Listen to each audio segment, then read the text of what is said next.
ورحمة الله وبركاته. النهاردة بقى هنعمل أكلة لذيذة قوي ناكلها في المطاعم كل فين وفين كده، اللازانيا. يلا كده قبل ما نبتدي الفيديو اعملولي لايك وشير وكومنت بقى كده وتقوليلي رأيكم في اللي بقدمه لكم، عشان تشجيعكم ده اللي بيخليني اكمل وافكر لكم في افكار جديدة. اللازانيا دي يويا هي اللي معلمهاني بصراحة. هنشوف بقى مع بعض. يويا شاطرة قوي في الحاجات البشاميلات، المكرونة البشاميل، اللازانيا، اي حاجة بشاميل تلاقوا يويا داخلة فيها مية مية. حبيت النهاردة اعملها لكم من مطبخ دودو.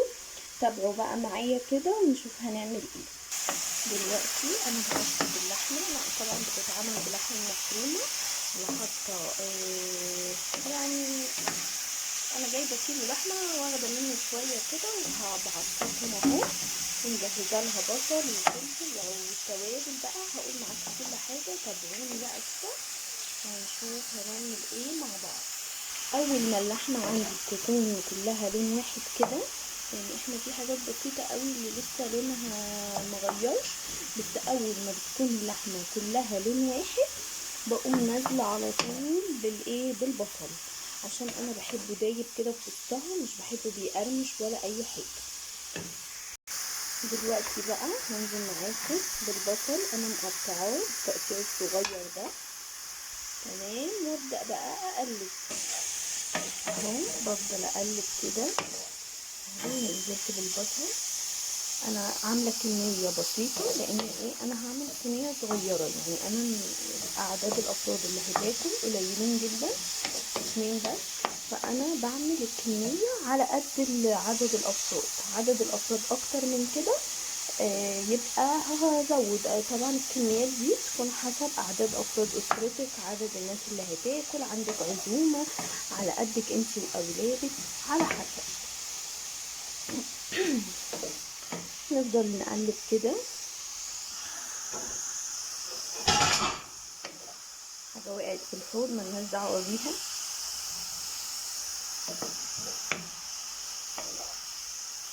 هنفضل نقلب كده. انا هوطي بقى النار شويه كده علشان البصل يدوب كده. هنا كمان مقطعه لنفس اللحمه دي شويه فلفل حبه كده وشويه طماطم، بيديها طعم حلو جدا جدا جدا. ماشي، وهفضل اقلب. انا دلوقتي بصوا انا موطيه النار خالص على اساس ان هي تستوي معايا كويس والبصل ده يدوب كده. انا دلوقتي بقى هبدا اتبل اللحمه. هحط يعني بصوا الكميه دي كده ملح. طيب ليه مش مكتره الملح؟ لاني اراعي ان انا هحط في كل حاجه ملح، يعني هحط طبعا بيتعمل لها معجون طماطم فبيتحط لها ملح، بيتعمل لها بشاميل فبرضو بتكون مملحه كل حاجه. وده نص معلقه بصل بودر وثوم بودر، خلطهم مع بعض كده. ماشي، انزل بيها وازود شويه البصل البودر والثوم باودر عشان انا بحبه. عندي كمان دي بهارات لحمه. كل الحاجات دي طبعا بتدي طعم ونكهه حلوه. بصراحه البهارات دي بتفرق جدا، بتودي الاكل في حته تانية. وهديها رشه فلفل.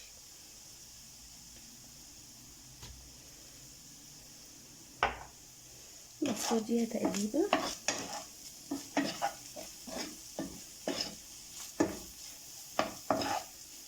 كنتش مقرره ان انا هعمل الجبنه دي. طيب قصدي المكرونه دي، فمش عندي جبنه رومي مبشوره. طب اقف بقى وما اعملش الوصفه؟ لا طبعا، لا طبعا. جبت الجزء بتاع الكبه اللي بيبقى في الهاند بلندر تمام، وعندي قطعه بتبقى مش حلوه كده من الجبنه الرومي اللي هي ناشفه كده، اللي هو زي كده، بقوم حطاها. ماشي، بكسرها بايدي كده تكسير عشوائي، مجرد بس ان انا يعني اسهل على الكبه ان هي تضرب لي الجبنه. خلاص كده انا خلصت تمام. حطيت الحبه اللي عندي اكتفيت بيهم يعني، وبيطلعوا كميه كويسه زي ما قلت لكم. مش عايزه تعملي الخطوه دي خلاص، انتي بتبقي اوريدي جايبه يعني ايه جبنه رومي مبشوره، بس انا مش عندي فبديكوا حلول. وعايزه اقول لكم كمان ان في لما بنجيب الجبنه الرومي لازم بيبقى في اطراف كده مش عجبانه، فانا بحوشها بقى في الفريزر وهستخدمها في وصفه زي دي.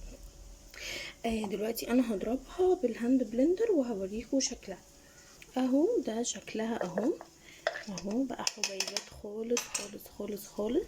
نجيب الطبق اللي اصلا كنت محوشه فيه الجبنه. بصوا الكميه، بصوا الكميه اللي هي اللي حابه اللي هو حاجه اصلا مش هستفاد بيها، عمل لي الكميه دي بدل ما اروح اشتري او اي حاجه. عمل لي كميه محترمه جدا اللي هو ممكن يفيد منها احتمال يعني، لان زي ما قلت لكم حبه صغيرين كده بتبقى بالشكل ده. بس كده، فبنحاول نعمل كل حاجة حلوة وفي نفس الوقت بنوفر. واي حاجة بقى لازقة كده في الكبة بتاعة الهاند بلندر بنزلها بس كده. هنا خلاص انا كده طفيت على اللحمة بتاعتي خلاص، والصلصة اهي بدأت يعني تفك معايا كويس. بس وخلاص، وانا جهزت الجبنه الرومي ضربتها، وفاضل لي ان انا اعمل البشاميل. طبعا ممكن تعمليها بقى في وقت الاكل على طول، ممكن تجهزيها ويعني تكون جاهزه عندك كده.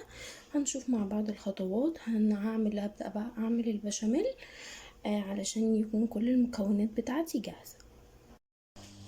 دلوقتي بقى جه وقت ان احنا نعمل البشاميل. طيب انا دلوقتي هستخدم الاكياس الجاهزه دي، ماشي، دي من كنور، ممكن تستخدمي بقى اي نوع تاني عادي. دلوقتي انا مش قايده النار ولا اي حاجه، انا هحط كيسين كده ماشي. وبقلبهم على البارد بحيث ان هما ما يتكتلوش ولا اي حاجه. دلوقتي انا زي ما قلت لكم مش قايده لسه النار، يعني انا كده بقلب على البارد. خلاص هي كده دابت. انا بقى هعيد النار وهفضل في التقليب كده عشان ما يكلكعش مني. طيب لو انتي حابه بقى ان انتي مثلا مش عايزه تستخدمي الاكياس الجاهزه دي، انا بصراحه يعني بسهل على نفسي بحيث الوصفه ايه تبقى سريع سريع كده. بتعملي بقى البشاميل بالطريقه العاديه اللي هو سمنه قصدي زبده، وتحطي عليها الدقيق وتضيفي اللبن. عايزه تسهلي على نفسك، عايزه الوصفه تنجز معاكي كده متاخدش وقت، او يعني عندك متوفر ده يبقى تستخدميه. لما بيكون الاكياس دي مش متوفره عندي عادي بقى بستخدم يعني بعمل بقى البشاميل بالطريقه المعروفه بتاعتنا. دلوقتي بقى انا قيدت النار وهفضل كده في التقليب لحد ما يتماسك معايا. بصوا انا ضفت 3 مكعبات زبده صغيرين كده. بتكون حلوه قوي ان انتي لما تجيبي مثلا قالب الزبده اول ما تجيبيه تقومي مقسماه كده في علبه، يعني تكون محكمه الغلق كده، وتعينيهم في الفريزر، بيسهل عليكي الاستخدام جدا ومش بيهدر معاكي. يعني بحس ان كده الكميه بتقعد معايا كتير. اهي ادي الزبده. وانا طبعا يعني ايه مستمره في التقليب. ممكن الزبده لو بدرجه حراره المطبخ تحطيها بعد ما يكون البشاميل خلص، بس انا عشان الزبده عندي في الفريزر فاضطريت احطها بدري كده علشان ايه يعني تسيح معايا كده وايه ما تاخدش وقت. طبعا انا استمريت بالتقليب كده لحد ما بقى معايا بالقوام ده. انا عايزاه خفيف شويه، يعني مش خفيف قوي بس خفيف شويه. دلوقتي بقى هديله كده ايه رشه ملح، قصدي فلفل سوري. رشه فلفل كده وهقلب. طيب بتدوقيه لو محتاج شويه ملح بتحطي.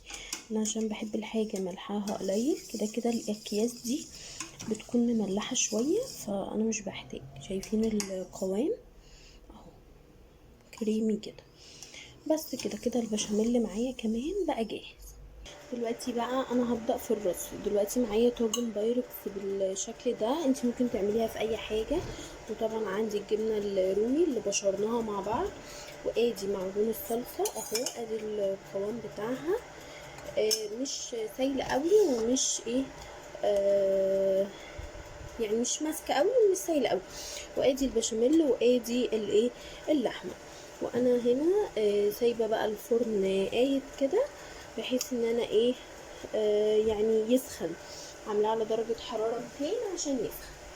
اهي انا حطيتها كده في طبق. انا مستخدمه اللي هي الملكه. في انواع كتير، يعني انا دايما بجرب الملكه ومش مزعلاني وسعرها حلو، فبستخدمها. معايا الطاجن البايركس ده، زي بيضاوي من هنا كده، لو هي مربعه تبقى اسهل. انا عندي يعني صواني ألمونيا ستانلس، بس مرضتش استخدمها، بحيث ان انا اوريكي لو عندك حاجه زي كده بنتعامل معاها ازاي. اول طبقه بنحطها بتكون بشاميل كده تحت، بفرد تحت كده في كل المنطقه يعني في كل الطاجن بتاعي بشاميل كده بالطريقه دي،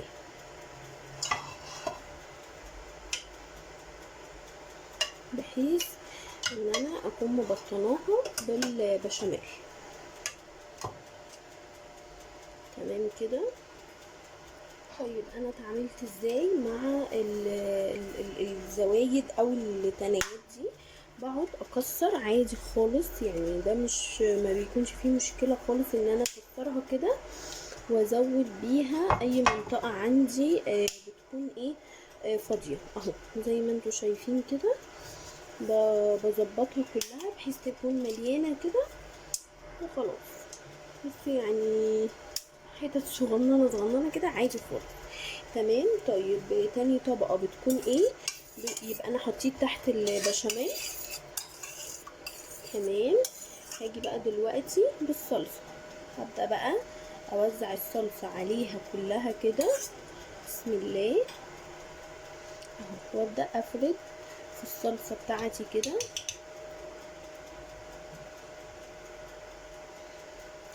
بغطيها كلها بالصلصة اهو.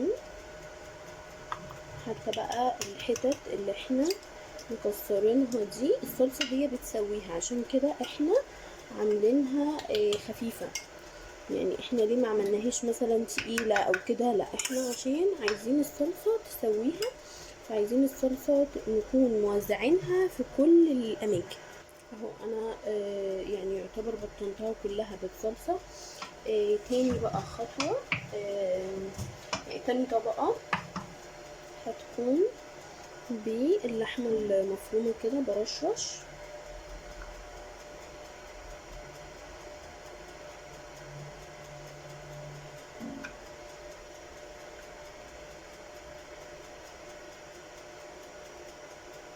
بتوزعيها الكمية برضو. اذا كنت بتحبي يعني الحشو مليان هتزودي، اذا كنت بتحبي حاجة بسيطة هت ايه، يعني براحتك.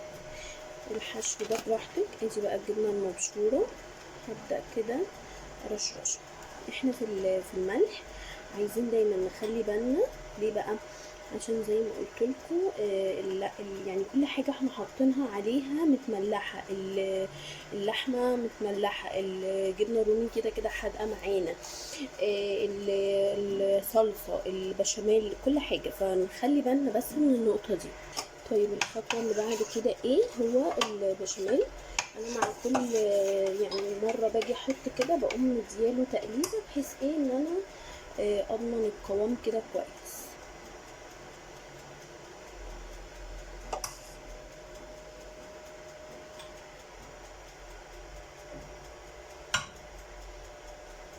وهبدأ بقى افرده كده. حطيت طبقة البشاميل اهو، هبدأ بقى ان انا ارص رصة تانية. ماشي، زي ما قلت لكم انا بوايمها كده. تمام، بوايم مع نفسي كده ايه الطبقات، اي حتة فاضية بكسر لها اهو بعد ما رصيتها الشكل كده طبعا تحسوا ان في يعني مش مظبوطه قوي، لكن هي لا بتطلع مظبوطه، ولما بتقطعي الحته بتطلع قطعه بقطعتها. زي ما عملنا بقى المره اللي فاتت هنبدا نوزع الصلصه كده. ماشي، نبدا نوزع الصلصه كل اهو.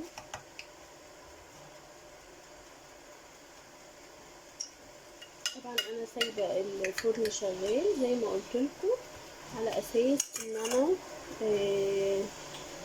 يعني اول ما اخلص اقوم حطها على طول.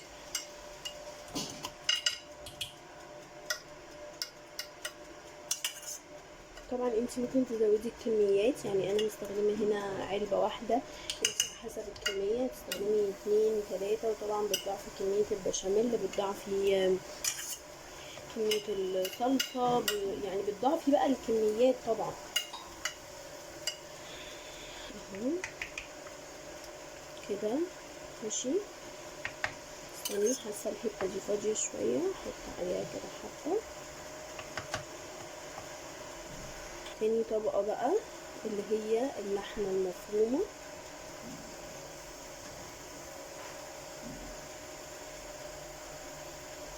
انا مش بحب الحشو كتير قوي، انت ممكن اللي هو تمليها يعني، بحيث ان انا كل ما اجي يعني انا بحط ما بين كل طبقه وطبقه فتبقى مظبوطه كده معايا، مش بحب حاجه تكون كتير يعني. تاني حاجه هيبقى اللحم المفروم. بصوا انا بهيس منكم كده. الجبنه الرومي المبشوره اهو، بوزعها كده. حسيت البشاميل بتاعي تقل مني كده شويه، ليه بقى؟ طبعا عشان محطوط كده يعني بقاله فتره، فقمت واخده حبه ومخففاهم في طبق كده، ومخففاهم في ايه في شويه لبن عادي جدا، يعني عادي جدا جدا جدا. وبوزعهم زي ما انتم شايفين كده في كل الاماكن.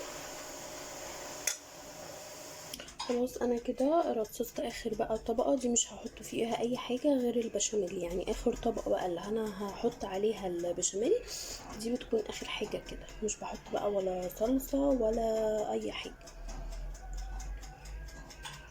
كده انا بقى حطيت جبنه موتزاريلا. انا هستخدم الجبنه بتاعت يونيفرسال دي، حلوه في بتاعت الحمد برضو كويسه. بس حطيتها على الوش وادخلها على الفرن، ولحد بقى ما تحمر وشها هنشوفها مع بعض لما تطلع.